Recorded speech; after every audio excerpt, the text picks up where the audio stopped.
దళిత రత్నాలని ఒక సీడీ ఉంటుండే అప్పుడు నేను చిన్నగా ఉన్నప్పుడు. అది 30 ఏళ్ళ కింద రాసిండంట అన్న పాట. దర్వెల్లన్న వాళ్ళు, దర్వంజన్న వీళ్ళంతా అప్పుడు దళిత రత్నాలని క్యాసెట్లో ఈ పాట వచ్చింది. నేను చిన్నప్పటి నుంచే వినుకుంటూ వేదికల మీద వాడుకుంటూ పెరిగిన. చాలామంది వాడుతుంటూ కూడా వినే నేర్చుకున్నా నేను. సో అందులో ఆ పాట రీజన్ ఏంటంటే చాలామందికి మన దగ్గర ఇప్పుడున్న పిల్లలకి కానీ ఇప్పుడు వస్తున్న తరం పిల్లలకి కానీ అంబేద్కర్ అంటే తెలుసు. కానీ అందులో అందరు మహనీయులు ఉంటారు పాటలో. ఎవరెవరు ఉంటారు? నారాయణ గురు, సాహు మహారాజు, పెరియార్, జ్యోతిరావు పులే, అంబేద్కర్, అన్ని రకాల అందరు మహనీయుల పైన పాట ఉంటుంది. సో ఈ పాట ఇది బాగుంది. ఆడియో రూపంలో మేము ఎంతసేపు వాడినా కానీ వేదికల మీద మహా అంటే ఒక 1000 మంది ఉంటారు కావచ్చు, 2000 మంది ఉంటారు కావచ్చు. కానీ యూట్యూబ్లో ఒక యూట్యూబ్ వేదికగా ఈ పాటని ఆడియో వీడియో రూపంలో తీసుకొస్తే ఇప్పుడున్న తరంకి రాబోయే తరానికి కూడా మహనీయుల చరిత్ర తెలియజేసినట్టు ఉంటుంది కదా అనే ఉద్దేశంతో పాట ఒకసారి రవీంద్ర భారతిలో పాడుతున్న టైంలో నాకు ఆ థాట్ వచ్చిందన్నమాట. ఈ పాట చేస్తే ఎట్లుంటుంది అని కొంత నాకున్న దగ్గర ఆత్మీయులతోని. ఇంకా అది అప్పుడు కుంట సీన్ అన్న వాడిండు క్యాసెట్లో. అది మేల్ వర్షన్ ఉంది, ఫీమేల్ వర్షన్ లేదు. నేను చేస్తే బాగుంటుంది కదా అని అనిపించి అడిగిన అన్నమాట. ఇట్లా మానుకోట ప్రసాద్ అన్నని ఇట్లా సందీప్ని ఇట్లా అడిగితే చేయగంగా బాగుంటుంది అని అన్నారు. వెంటనే నేను భీమసేన్ అన్నకు ఫోన్ చేసి అన్న నేను ఈ పాట చేసుకుంటా అన్న, నేను పాడుతా అన్న, ఫీమేల్ వర్షన్ వాడుకుంటాను అంటే చేసుకోరా చెల్లె, పాడరా చెల్లె, నీ వాయిస్లో బాగుంటుంది అని అన్నాడు అన్న. అడగగానే ఒక ఫోన్ కాల్తోని అట్లా నేను ఆ పాటని రికార్డ్ చేసి చాలా ఇష్టంతో వీడియోకి ఆడియోకి వీడియోకి నాకు ఒక సార్ వాళ్ళు కలయిక ఫౌండేషన్ నారాయణ సార్ అనే సార్ వాళ్ళు కొంచెం దానికి ఆడియో నేను చేసుకుంటే వీడియో సార్ వాళ్ళు స్పాన్సర్ చేసారు. చాలా గొప్పగా వాళ్ళ అంటే పెరియార్ అంటే కొంత ఎడ్యుకేటెడ్ పీపుల్కి ఉద్యమ నేపథ్యం ఉన్న వాళ్ళకి తెలుసు. మన పిల్లలకి ఇక్కడ చాలామందికి ఇప్పుడున్న పిల్లలకి తెలియవచ్చు, తెలిసిన వాళ్ళు ఉండొచ్చు, తెలియని వాళ్ళు కూడా ఉండొచ్చు కదా, అందరికీ తెలిసేటట్టు ఉంటుంది కదా అని అట్లా వాళ్ళందరి కటౌట్స్ చేపించి షూట్ చేసిన. నేను బాగా చేసిన పాట. నాకు ఇష్టం. ప్రత్యేకత ఏంటంటే జానపదాలనే కాకుండా కమర్షియల్ ఆస్పెక్ట్సే కాకుండా కాస్త సామాజిక స్పృహతోని సామాజిక గీతాలను కూడా లేదా పాతవి కానీ కొత్తవి కానీ నేటి తరానికి అందించాలి, వాళ్ళ ఆశయాలను కొనసాగించాలి అని ఏదైతే మీ యొక్క భావన ఉందో అది మీ యొక్క ప్రత్యేకత. ఒకసారి ఆ పాట పాడు. దండమో మాదిన పందులకు మహనీయుల్లారా, అందుకొండి పేదొల్లా దండాలు మహనీయుల్లారా, ఉద్యమాలకు బాటలేసి పోరుబాటకు రాగమై గుండెలల్లో గుండెలల్లో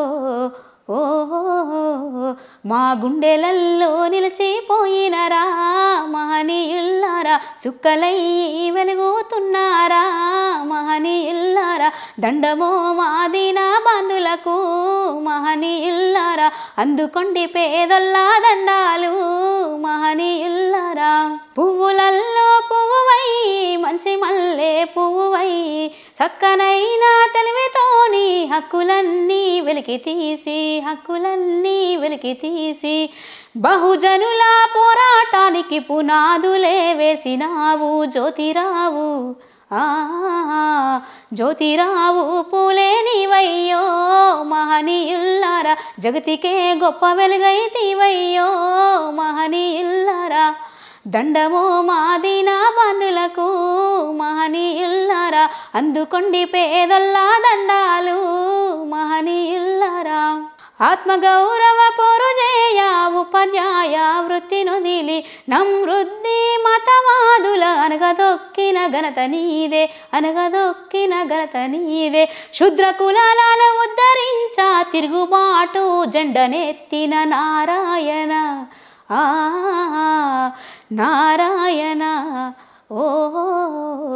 నారాయణ గురువే నీవయ్యో మహనీయుల్లారా, గురువులాకే గురువైతివయ్యో మహనీయుల్లారా, దండమో మాదిన బంధులకు మహనీయుల్లారా, అందుకొండి పేదొల్లా దండాలు మహనీయుల్లారా. ఇట్లా అందరు మహనీయుల మీద ఉంటుంది. అంబేద్కర్ గారి గురించి కూడా ఉన్నట్టు. అవును, లాస్ట్కి అంటే వీళ్ళందరూ ఇన్స్పిరేషన్గా తీసుకొని లాస్ట్కి ఉంటుంది. మీరిచ్చిన సందేశాలను అందరికీ అందిస్తాము, మా నెత్తురు సచ్చి కూలిన ఎత్తిన పోరు జెండను దించం కలలుగన్నా కలలుగన్నా రోజు కోసము మహనీయుల్లారా కలిసి కట్టుగా పోరు చేస్తాము, మహనీయుల్లారా కలలుగన్నా రోజు కోసము మహనీయుల్లారా కలిసి కట్టుగా పోరు చేస్తాము, మహనీయుల్లారా. ఇట్లా ఉంటుంది. నాకు చాలా ఇష్టం ఈ పాట కూడా. అవునా? సరే, ఈ పాటల ప్రయాణాన్ని కొంచెం పక్కన పెట్టేస్తే తీర్మార్ మల్లన్నతో మీకున్నటువంటి అనుబంధం ఏంటి? అన్నతో అనుబంధం అంటే అంటే మాకు ఒకప్పుడు అన్నలు లేరు అని మేము అన్నదమ్ములు, నేను స్టార్టింగ్లో చెప్పిన మాకు అన్నదమ్ములు లేరు, మేము ఇద్దరమే సిస్టర్స్ అని, ఎప్పుడు మాకు నాన్న లేడు, అన్నలు లేరు అని బాధపడేవాళ్ళం. కానీ అన్నతో నాకు కొంచెం రిలేషన్ ఏర్పడ్డ తర్వాత, మా బంధం అన్న చెల్లెల బంధం ఏర్పడ్డ తర్వాత మాకు ఆ లోటు లేదు, అన్నలు లేరు తమ్ములు లేరు అని. అంటే నాకు నా వరకైతే స్పెషల్గా నాకు ఒక ధైర్యం అన్న అంటే. ఎందుకంత బాండింగ్ ఏర్పడింది? అంటే ఒక అన్న చెల్లి తోబుట్టులాగా మీరు చెప్తుంటారు కదా, ఎందుకంత? సారీ,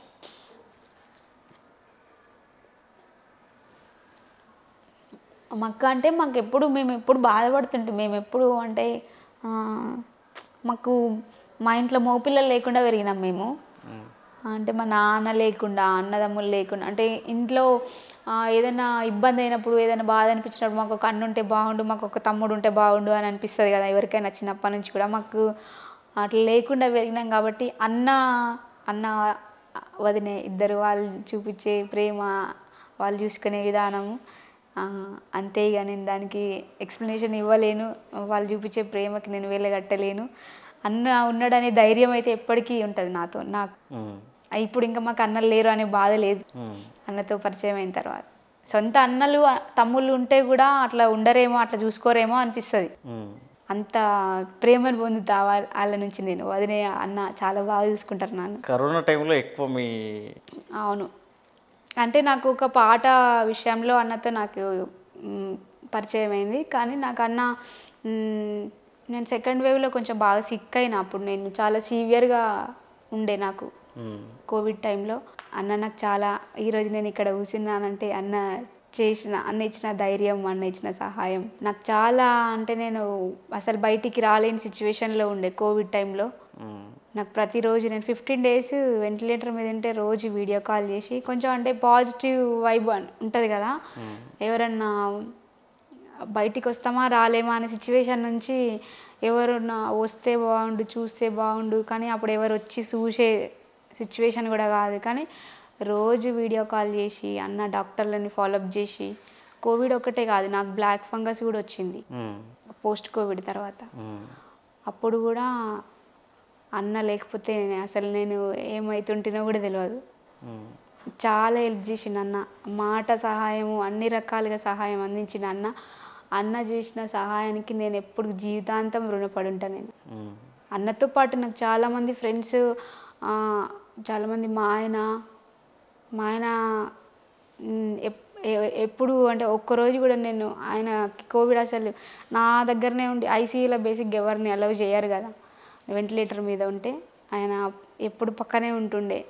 నాకు ఫ్రెండ్స్ చాలామంది హెల్ప్ చేసారు అందరూ. కానీ హాస్పిటల్ పర్పస్ అయితే ఫాలోఅప్ చేయడం, అప్పుడు ఎట్లా ఆక్సిజన్ దొరకట్లేదు, స్టెరాయిడ్స్ దొరకట్లేవు, అంత పీక్ స్టేజ్లో ఉండగా చాలా ధైర్యం ఇచ్చిండు అన్న నాకు. అదే ధైర్యం ఎప్పటికీ కూడా నాతోనే అన్న అట్లనే ఉంటాడు. మేము ఉంటాం అట్లనే, మా బంధం అట్లనే ఉంటుంది. మా అన్నని నేను ఎవరు విడదీయలేరు అంతే. ఇక అది